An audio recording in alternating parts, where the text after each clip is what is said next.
பெண்களாக இருக்கக்கூடிய நமக்கு அம்மா திட்டினாலும் அப்பா ஆதரிப்பார், அப்பா திட்டினா அம்மா ஆதரிப்பாங்க, அண்ணன் திட்டினா அக்கா ஆதரிப்பா, அக்கா திட்டினா அண்ணன் ஆதரிப்பான். நமக்கு ஒரு எக்ஸ்ட்ரா சாக்லேட் இருக்கு எப்பவுமே வீட்டுல. இந்த எக்ஸ்ட்ரா சாக்லேட் கனவோட தெருவுல கால் வச்சிடாத. அங்க யாரும் எக்ஸ்ட்ரா சாக்லேட் கொடுக்க மாட்டாங்க. கொடுத்தாங்கன்னா அதுக்கு ஒரு உள்நோக்கம் இருக்கும். அந்த எக்ஸ்ட்ரா சாக்லேட் நமக்கு வேணாம். புரிஞ்சிருச்சா?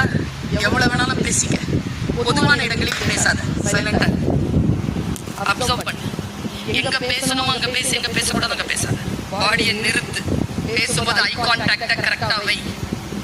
வாய்ஸ்ல தேவையில்லாத மென்மையை கொண்டு வராத.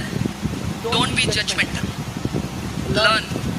நின்று சீரியஸா. பெண்களாக நாம் செய்யக்கூடிய தவறுகள் எல்லா இடங்களிலும் மகிழ்ச்சியாக இருப்பதாக காட்டிக்கொள்வது. செல்ஃபி எடுக்கவே எடுக்காது. எடுத்தா இதுல இருந்து நீ அழிச்சிடலாமே தவிர சர்வர்ல உங்ககிட்ட நாங்க எடுத்துருவோம். இது அவளுமை.